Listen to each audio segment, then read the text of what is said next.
Sharon, makinig ka. Totoong nagsisisi kami pero walang kinalaman si Kiko. Hindi namin naiisip si Kiko. Wala po kaming pakialam kay Kiko Pangilinan. Nagsisisi kami dahil marami sa amin nabudol nito ni BBM. Alam mo Sharon, kaya ka kinukuha, kaya ano no, kasi sikat kay, no? Kaya pinag-uusapan kahit walang kakwenta-kwenta yung mga reaction mo. Pero alam mo naman, sikat ka, kaya basahin natin. Ayon po kay Sharon, may patama ba kay BP Sara si Sharon? Ito po ang kanyang sinabi. Marami po ba ang nagsisisi ngayon? Sabi ni Sharon, si Kiko wala pong nagawa. Wala pala nagawa si Kiko eh. Tuloy. Padong ituloy mo naman.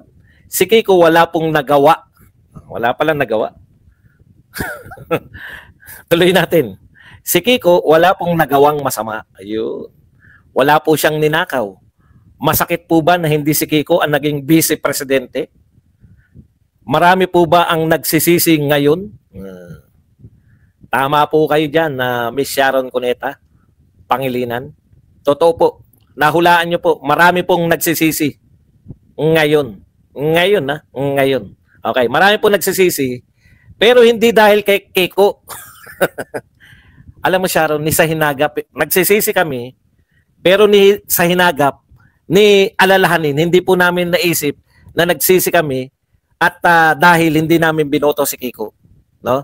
Wala talaga kayo sa realidad. Ni sa hinagap, hindi po namin naisip na si Kiko ang dahilan ng aming pagsisisi. Totoo, nagsisisi kami. Nagsisisi kami dahil binoto namin si BBM. Hindi dahil hindi namin binoto si Kiko. Sharon, makinig ka. Totoong nagsisisi kami pero walang kinalaman si Kiko.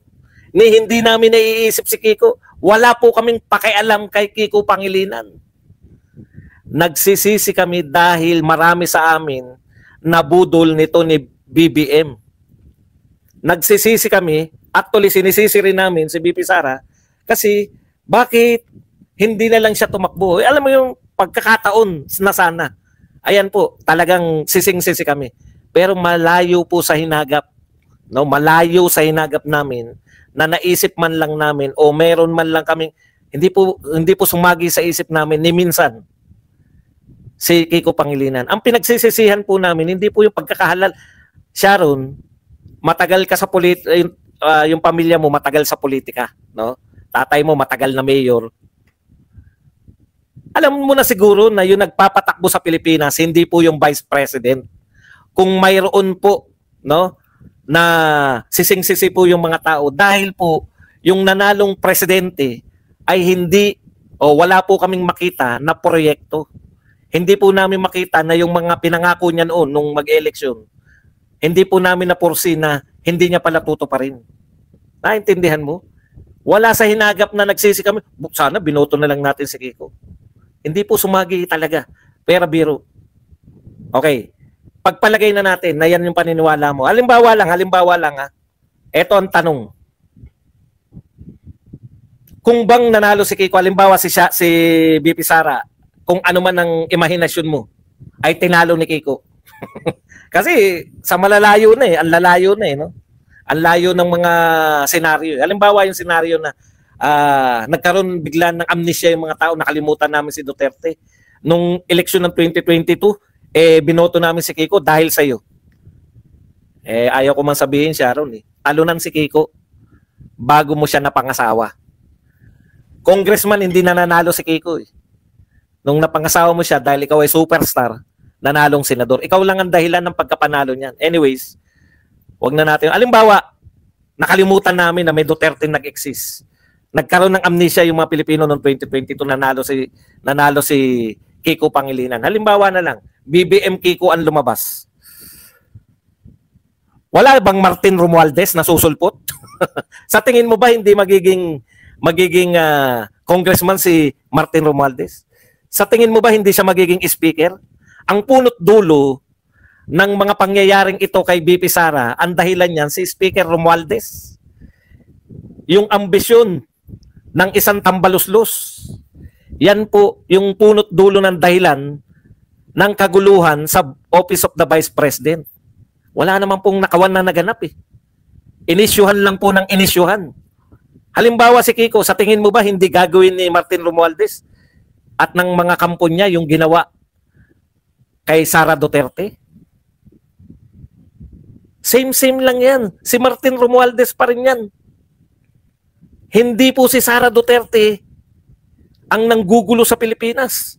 In fact, sabi nga ni BP Sara, kung hinayaan nyo lang ako nagtanim na nagtanim, hinayaan nyo lang ako dyan sa DepEd, gawin ko yung trabaho ko, wala naman pong magulong mangyayari, wala naman pong mga malalaking rally na magaganap eh. Same rin po, kung si Kiko man yung mangyayari, iintrigahin din. Si Kiko rin, meron din ngayong impeachment. Naintindihan mo ba yun? Yan po, kaya wag nyo iboto yung mag-asawa na yan. Kasi dagdag lang yan. Ang tagal-tagal na panahon na hindi pinapansin yung asawa, bigla mong sisisihin si BP Sara. Lalong hindi mabuboto yan. Nagpapapansin ka ba sa mga loyalista? Baka sakaling iboto yung asawa mo? Definitely hindi namin iboboto yan. Matagal ng panahon na sinuka namin kayo.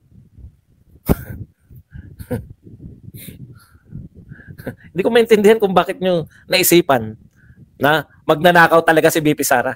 O speaking po, no? Tuwan-tuwa sila, 'di ba? Kinasuhan. Ano po ba kinaso talaga? Ano pong tagpo? Ano pong parte ng buhay ni BP Sara yung kinasuhan ng NBI? Yung pong nagbanta di umano si BP Sara. Yan po ay dulot po ng sum, 'di ba? Saan po yung sum na yan? Di po ba yan yung naroon sila ni Attorney Lopez? Dinadamayan niya si Attorney Lopez na nakakulong dahil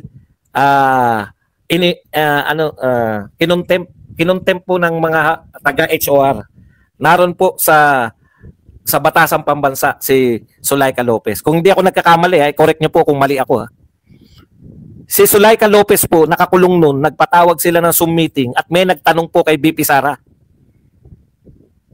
So, ibig sabihin, sumulpot po ito lahat dahil wala naman talaga kayo. Meron bang demanda ngayon? Meron bang kaso si Zuleika Lopez?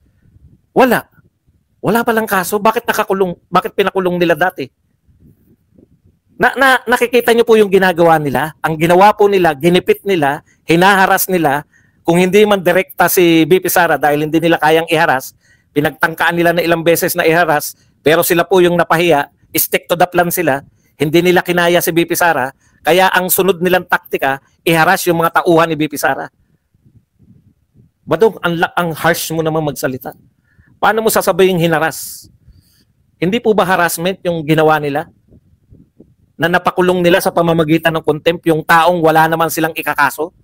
Tanong po, si Zuleika Lopez po ba ay immune sa pagkakaso? Hindi. Vice President ka, kinakasuhan eh. Bakit po walang kaso si Zuleika Lopez? Tanong ko lang sa lahat. Hindi naman po, wala naman po talagang kasalanan si Zuleika Lopez. Kaya po siya napakulong. Ang ibig mo sabihin, Badong, pwede kang makulong sa Pilipinas nang wala kang kaso? Opo.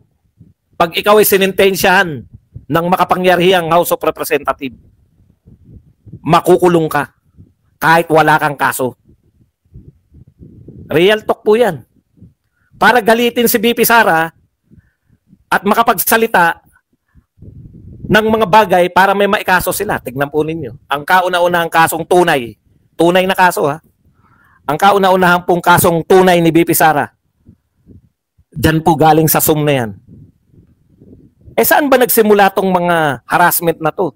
O hindi harassment, wag naman natin sabing harassment. Saan ba nagsimula tong investigasyon nila kay BP Sara? Hindi ba nagsimula yan sa drama ni Brosas at saka nito ni Kimbo? Na sinasabi na 17 days ginastos ang 125 million. Bigla nagsalita si Kimbo ng, hindi po 17 days, 11 days lang po. 11 days lang? Pucha, tapos kinagat po ng media. 11 days lang ginastos ang 125. Lahat po ng media, 11 days lang ginastos. Naku, magnanakaw yan. Sabi naman ng mga tanga. Walang sinabi ang media na magnanakaw, walang sinabi yung mga congressman na magnanakaw. Yung mga tangang supporter, bigla nagsabi magnanakaw pala yan. 125.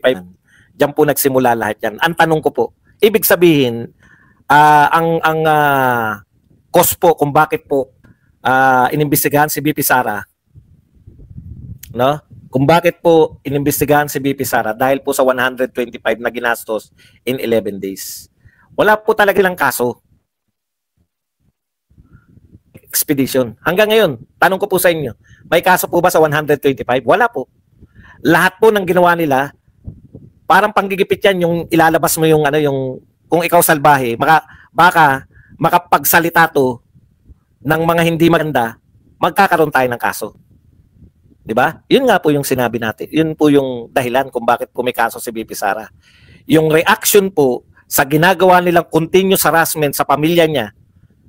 Kasi hindi ang hirap po tanggapin Vice President ka, tapos bawat isang pipitsuging congressman, mga bagong congressman halos mura-mura titigan ka ng matatalim na paningin habang ikaw ay umaattend ng mga hearing, no? Gipitin yung mga tauhan mo to the point na nagbe-breakdown yung mga tauhan ni BP Sara, no? Tapos wala naman silang kaso.